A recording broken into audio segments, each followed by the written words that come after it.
जी, बिस्मिल्लाहिर्रहमानिर्रहीम। अच्छा देखें, जो आज फोरकास्ट हम पढ़ाने लगा था, ठीक है जी। तो देखो, ये इस स्लाइड में बड़ा क्लियरली मेंशन है, ठीक है जी। कहते हैं जी, predicting a future event, this is called forecasting.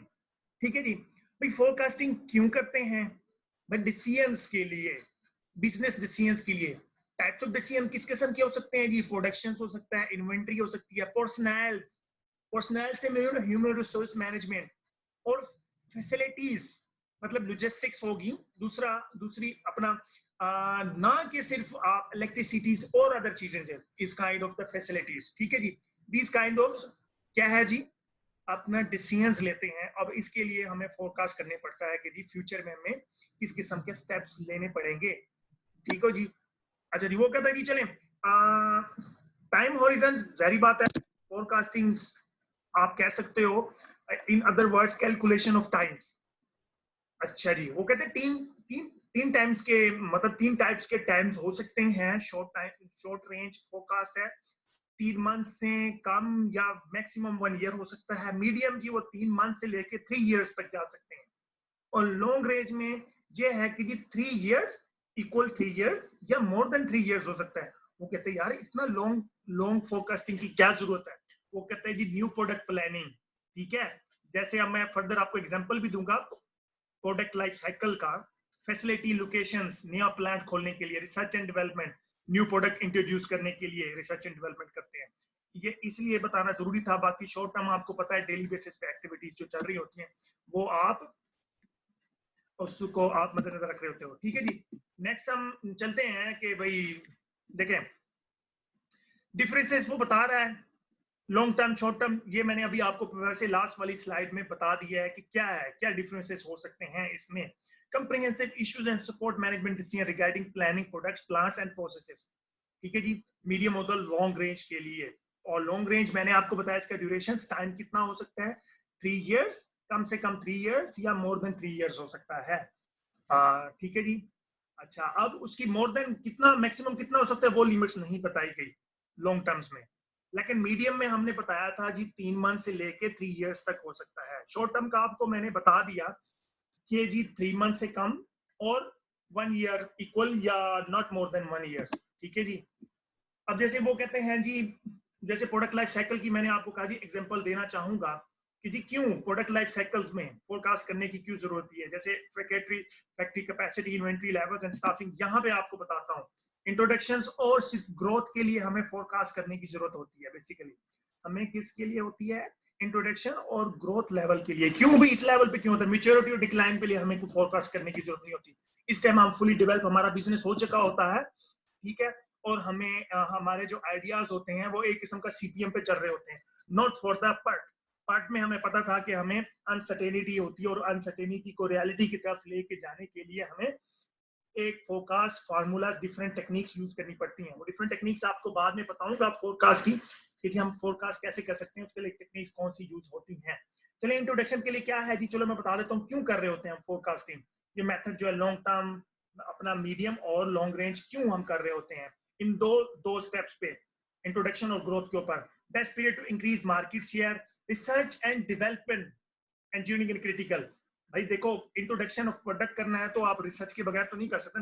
R&D जिसको कहते हैं R&D के बगैर तो नहीं कर सकते ना। कि प्रैक्टिकल टू चेंज प्राइस, हाँ जब ये डेवलप हो जाती है प्रोडक्ट्स, अब फर्दर है उसकी सक्सेस के लिए, मेच्योरिटी की तरफ लेके जाने के लिए, ग्रोथ के लिए, एक्सटेंड करने के लिए क्या करेंगे आप? प्रैक्टिकल टू चेंज प्राइस और क्वालिटी, नो इमेज, कितना मिनिमम हम प्राइस कम कर सकते हैं। फर्दर अगर हम देखें यहाँ पे आप बताएगा आपको प्रोडक्ट डिजाइन, इंट्रोडक्शन में development, frequent products, short term products, ये थोड़ी सी चीजें हैं, आप इसको खुद भी ओवरव्यू कर सकते हो। इसमें कोई रॉकेट साइंस नहीं है, आपको बता दिया हुआ है।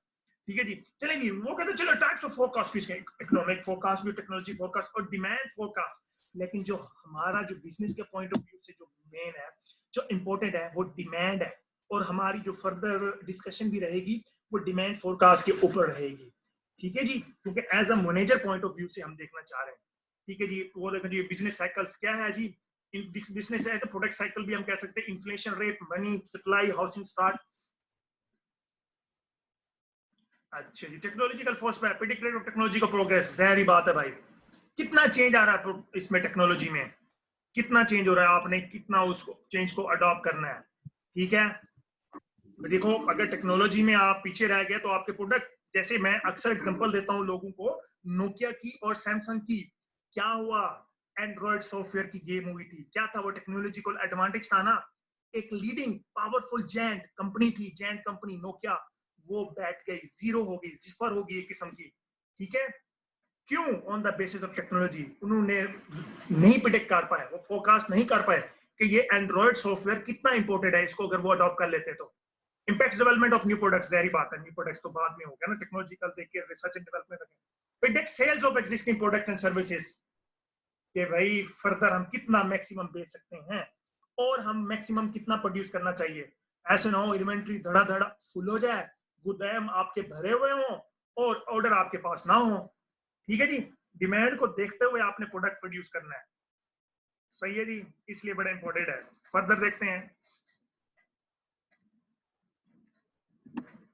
Strategic importance of forecast. ठीक है, ह्यूमन रिसोर्स के बता दिया आपको, कैपेसिटी, मतलब स्ट्रेटेजिक इंपॉर्टेंस यही है ना कि क्यों यूज करते थे डिसीजन मेकिंग के लिए, और डिसीजन मेकिंग कौन कौन से थे मैंने आपको बता दिए, लास्ट वाली स्लाइड में बता दिए। ये थोड़ा इन डिटेल बता रहा है कि सप्लाई चेन मैनेजमेंट करें, ह्यूमन रिसोर्स के लिए, कैपेसिटी के लिए, शॉर्टेज का रिजल्ट, डिलीवरी लॉसेस, मतलब कैपेसिटी या इन्वेंटरी मैनेजमेंट के लिए हो गया। Seven step in forecasting, the use of forecasting, selecting the atom, determine, select forecasting, एक process है, validate and implement the results। Realities की बात की थी मैंने आपको, रियलिटीज की तरफ जाना। फोरकास्ट सेल्डम परफेक्ट है जी, अनप्रेडिक्टेबल आउटसाइड फैक्टर्स में इंपैक्ट द फोरकास्ट। बिल्कुल जी, रियलिटी की तरफ जाना बहुत मुश्किल हो जाता है, क्योंकि फोरकास्ट एक रियलिटी नहीं है, कोई फाइनल नहीं है। ठीक है, एक प्रोबेबिलिटी है, एक हमारा आइडिया है। ठीक है, जैसे मैंने आपको पार्ट में समझाने की कोशिश की, आपको अच्छे से कंसेप्ट क्लियर होगा।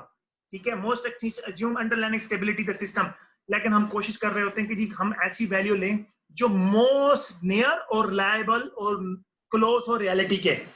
इस मतलब रियलिटीज का बताने का मकसद ये है सर यहाँ पर। प्रोडक्ट फैमिली, अच्छा वो देखें, ये वाला जो पॉइंट है ना, लास्ट वाला पॉइंट है, product family aggregated forecast and more accurate than individual product cost. एक प्रोडक्ट्स का है ना, individual one by one product का फोरकास्ट करोगे तो ज्यादा कहते हैं प्रॉब्लम रहते हैं। आप फैमिली में करो, जितना भी काफी सारे प्रोडक्ट्स की वैरायटीज पहले तो होनी चाहिए और सबकी करो, कोई एक भी बैठ जाए तो दूसरे से तो आप सर्वाइव कर सकते हो ना। चलिए जी, जो हमारा मेन कंसर्न था आज हमारे चैप्टर का, फोरकास्टिंग अप्रोचेज हैं जी, क्वालिटेटिव मेथड्स। ठीक है जी, और दूसरा हमारा मेथड कौन सा है जी? दूसरा मेथड हमारे पास होता है क्वांटिटेटिव। ठीक है, हम वन बाय वन वैसे इसको हम फर्दर देख भी सकते हैं। चलिए मैं सिर्फ वही बता देता हूँ, क्वालिटेटिव मैंने आपको बताया था क्यों कर रहे होते हैं, जिसमें हमें रॉ डाटा अवेलेबल नहीं होता, न्यूमेरिक डाटा नहीं अवेलेबल होता। ठीक है, तो ऑन द बेसिस ऑफ इन्यूट्रेशन और एक्सपीरियंस की बेसिस के ऊपर हम कर रहे होते हैं। इन्यूट्रेशंस, ये देखो इन्वॉल्व्स, इन्यूट्रेशंस क्या है जी? हमारे जज्बात, सिक्स सेंस भी जिसको कहते हैं। एक्सपीरियंसेस आप लोगों को पता है, number of years which you spend on specific task. ठीक है, is called experience.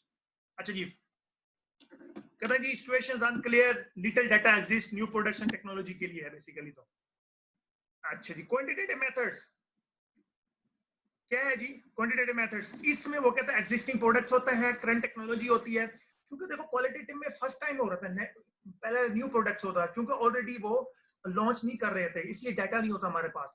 Secondary data का मतलब क्वांटिटेटिव में होता है हमारे पास सेकेंडरी डाटा आ जाता है। सेकेंडरी डाटा का मतलब ये है कि ऑलरेडी हमारी प्रोडक्ट में जी रन हो जाती होती है, उसको साल या 2 साल हो चुके होते हैं, उसका डाटा हमारे पास आ रहा होता है, और उसी डाटा की बिहाफ के ऊपर हम फ्यूचर की प्रोडक्शन कर रहे होते हैं कि अच्छा जून में अगर इसकी अपना सेल्स अगर 60% है तो होप्स हो अपना जुलाई में भी 60% ही रहेगी, बल्कि कोशिश करें कि हमें बढ़ जाए, लेकिन कम से कम 60 तो रहेगी। हम ये हमारा फोरकास्ट है ना, हमारा एक अंदाजा है, आइडिया है ना। वो देखो ना, इन्वॉल्व्स मैथमेटिकल टेक्निक्स होते हैं, मैथमेटिकल टेक्निक्स की बेसिस के ऊपर हम forecast, sales of colour television. चलें एक एग्जांपल दी उसने। अच्छा जी, क्वालिटेटिव मेथड्स में हमने की ज्यूरी ऑफ एग्जीक्यूटिव, जैसे कि मैंने आपको बताया जी, इसमें हाईली एक्सपर्ट्स लोग होते हैं और टॉप मैनेजमेंट के लोग होते हैं, लेकिन इसका जैसे एक डिसएडवांटेज बताया गया है, बल्कि वहीं पे चलते हैं। ये देखें, इसमें एक डिसएडवांटेज, ग्रुप थिंक डिसएडवांटेज क्या है जी? कहते हैं इसमें एक जो लीडर है, देखें अगर आप इसमें देखें सेंटर वाला जो साहब बैठे हुए हैं, मैं एरो से समझा दूं, ये देखें ये जो साहब बैठे हुए हैं ये डोमिनेट कर रहे हैं, मे बी ये अपनी राय, ये जो बाकी 2-3 बैठे हैं, ये वाले जो साहब है ये अपनी मे बी कुछ कहना चाहें, लेकिन बहुत सीनियर होने की वजह से कि वो कहीं माइंड ना कर जाए, ठीक है, वो नहीं कर पाते। सही है, तो this is the one disadvantage of this group, मतलब दिस स्ट्रेटेजी। नेक्स्ट पे चलते हैं। Delphi method, interact group process, continuous एंटल्स, मैंने आपको बताया। इसमें देखो जैसे कि वकार आपको समझाने की कोशिश भी की थी मैंने, ये देखें, इसमें ऑल लेवल्स देखो, एडमिनिस्ट्रेटिव सर्वे स्टाफ को भी इन्वॉल्व किया जाता है, respondent variable can make, decision makers मतलब हायर मैनेजमेंट भी होती है इसमें, कस्टमर्स भी होते हैं, और आपके सेल्स पर्सन भी इसके इन्वॉल्व होते हैं। ये देखें, डिसीजन मेकर्स है, हायर मैनेजमेंट होगी ना जी, स्टाफ आपका जो सेल्स पे जाते हैं, और रिस्पोंडेंट जो आपके कंज्यूमर हैं, कस्टमर्स हैं, इन तीनों को इन्वॉल्व किया जाता है। इसलिए इसको डेल्फी मेथड, इसको डेल्फी मेथड, ठीक है, यही फर्क है। इसके अंदर भी वही वाला है कि इकट्ठा इन लोगों को कॉल करते हैं और इनसे डिफरेंट किस्म के क्वेश्चन किए जाते हैं कि जी किस तरह की अपना आप लोगों की रिक्वायरमेंट है, ठीक है। अगर ये मेरा 10 मिनट तक सेशन क्लोज भी हो जाए तो फिर दोबारा हम कनेक्ट होंगे इंशाल्लाह, ठीक है। पता चलते हैं सेल्स फोर्स कंपोजिट्स, ठीक है जी। अच्छा, ये है सेल्स पर्सन इसमें अंदर, ठीक है, सेल्स पर्सन जो कि डायरेक्टली इंटरेक्ट कर रहे होते हैं डिस्ट्रीब्यूटर्स के साथ, शॉपकीपर के साथ, कस्टमर्स के साथ, और might be sometime they also interact with the consumer और कस्टमर का डिफरेंस आप लोगों को पता है। इनसे सर्वे किए जाते हैं, इनकी मतलब इनके इंटरव्यू लिए जाते हैं, इनको इन्वॉल्व किया जाता है डिसीजन मेकिंग में। जब आप फोरकास्ट डिसीजन मेकिंग कर रहे होते हो, इनकी राय ली जाती है। मार्केट सर्वे मतलब कंज्यूमर सर्वे भी कहते हैं इसको, कस्टमर से ही डिफरेंट किस्म के क्वेश्चन पूछे जाते हैं कि अच्छा जी आप किस तरह है जी, फर्दर कितना यूज करते हैं, डेली कितना यूज करते हैं, एक महीने में कितना प्रोडक्ट यूज करते हैं। तो ये सारी जो क्वांटिटी पूछ रहे होते हैं, बेसिकली डिमांड हम फोरकास्ट कर रहे होते हैं कि अगर इतनी डिमांड है तो हम इस डाटे की बेसिस के ऊपर हम नेक्स्ट मंथ का एस्टिमेट कर सकते हैं कि जी अगर इतने लोगों की डिमांड है, इस डिमांड की बेसिस के ऊपर हमें इतना प्रोडक्ट प्रोड्यूस करना चाहिए। चलें जी, ये क्वांटिटेटिव अप्रोच अगर हम कहें, क्वांटिटेटिव अप्रोचेस मैंने आप बताया था, टाइम सीरीज मॉडल है और एसोसिएट मॉडल, या इसको काजल मॉडल भी कहते हैं। काजल लीनियर और मल्टीपल रिग्रेशंस, ट्रेंड प्रोजेक्शंस वगैरह भी पढ़ेंगे। अच्छा, नेवी अप्रोच खत्म हो गया भाई, खत्म हो गया, परेशान नहीं होना। टाइम सीरीज फोरकास्टिंग, अच्छा इसके अंदर ना वो कहता है जनाबे वाला, अच्छा एक मिनट बाद में क्वेश्चन लूंगा मैं। अच्छा देखिए, इसमें ना कहते हैं टाइम सीरीज में ना 3-4 चीजें बड़ी इंपॉर्टेंट है, ट्रेंड, सीजनल, रैंडम और रिपीटेड। ये जरा 4 चीजें जरा समझ लें, ठीक है। ये 4 चीजें जो है ना सीरीज में जो डाटे के ऊपर, ये एक वैसे ये ग्राफ जिससे किया हुआ है, लेकिन मैं यहाँ से आप लोगों को समझाता हूँ कि ट्रेंड क्या है, ओवरऑल अप और डाउन पैटर्न्स है, ठीक है। किसमें भी पैटर्न्स किसमें आ रहा है, मतलब आपकी डिमांड में है जी। अच्छा वो कहते हैं, और इसमें जो है अपवर्ड और डाउनवर्ड पैटर्न में अगर चेंज आ सकता है जी, किस वजह से हो सकता है, पॉपुलेशन इंक्रीज हो गया है, टेक्नोलॉजी इंक्रीज हो गया है, एज और कल्चर की बेसिस के ऊपर भी हो गए हैं, ठीक है। अब कल्चर मैं सपोज आपको ये बताता हूँ कि जी जनाबे वाला जो चाइनीज है वो अल्कोहल बहुत ज्यादा यूज करते हैं, ठीक है।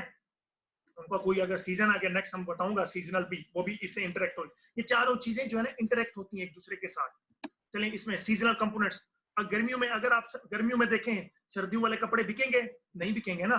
जैसे सर्दियां आएंगी तो हमारी किस चीज की डिमांड बढ़ जाएगी, ड्यू टू वेदर, ठीक है। कस्टम्स मतलब किस चीज की, गर्म कपड़ों की, जैकेट्स की, कैप्स की। अगर खुदा ना खास्ता देखो, अब ये क्या था, रैंडम चेंज आ गया किस्म का, ये आ गया अपना कोरोना, तो एकदम मास्क की डिमांड बढ़ गया, तो किसी ने मास्क पूछा था, ठीक है।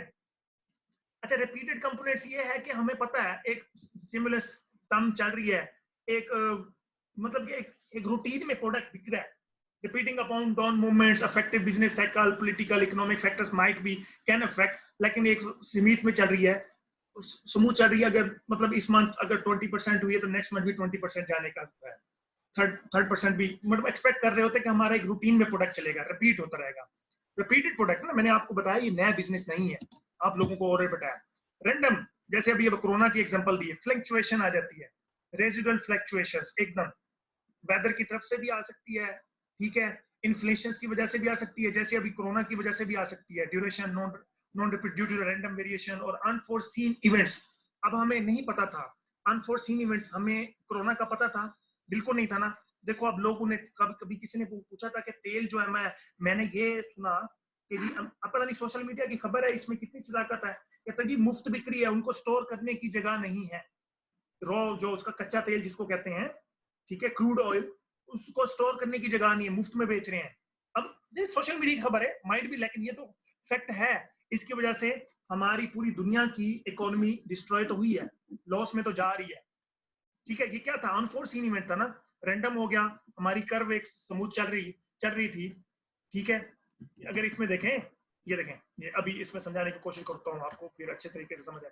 ये देखें, हम कहते हैं जनाब, ये इस पे अगर हम देखें, ये टाइम है, ठीक है, और ये हमारी डिमांड ऑफ प्रोडक्ट और सर्विसेज है, और ये एक्चुअल है। ये देखो, ये हमारे पास एक्चुअल 4 इयर्स है जी, ये डिमांड फॉर 4 इयर्स है। ठीक है, और जो रिपीटेड है वो ये चल रही है, ये देखो, ये रिपीटेड है, अगर कहीं चेंज नहीं आ रहा तो। अगर सीजनल पीक्स क्या है जनाब, वो कहता है जनाब जून में बढ़ गया, ये देखें, ये सर्दी में आ गए, जून जुलाई में, मतलब सर्दियों की, दिसंबर में गर्म कपड़ों की बढ़ी और इसमें कम हो गई। ठीक है, सही है, और ये फिर बढ़ गई, फिर कम हो गई, और ये रिपीटेड भी होगी, रिपीटेड अप्रोच भी यही है बेसिकली। सही है, ये सीजनल पीक्स है ना। अगर हम इसको देखें, एक्चुअल डिमांड लाइन ये हो गया, एक्चुअल डिमांड लाइन, ये सॉरी ट्रेंड कंपोनेंट्स, मतलब ये है, ये चल रहा है ना, ये ट्रेंड है, हमें पता है। अच्छा जी, रैंडम वेरिएशंस, ये सपोज ये इसको ऐसे नहीं होना चाहिए, ये यूं कर जाना चाहिए, ये लेकिन एकदम नीचे कर चला गया। ये क्या था, अनफोर्सीन इवेंट, किसी वजह से इसमें फ्लक्चुएशन आ गई, इट्स कॉल्ड रैंडम। अच्छा जी,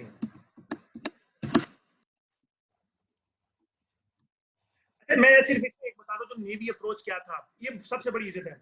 अगर इसके एग्जांपल भी देखें, कहते हैं जनवरी सेल्स अगर 68 है, तो आप फोरकास्ट कर सकते हो जी फरवरी में 68 ही रहेगा। ये नेवी अप्रोच है, वेरी सिंपल और थ्योरेटिकल है। इसमें कोई आपको सिर्फ पास का डाटा होना जरूरी है, फ्यूचर का डाटा निकालने के लिए आपको किसी टेक्निक करने की जरूरत नहीं है। ठीक है, अब देखें नेवी अप्रोच से या मूविंग एवरेज, नेक्स्ट अगर उससे अगला एडवांस लेवल देखें, तो मूविंग एवरेज मेथड जो है ना, बेसिकली वो क्या कर रहा होता है, देखें इसकी एग्जांपल भी मैं यहाँ पे समझाता हूँ आप लोगों को।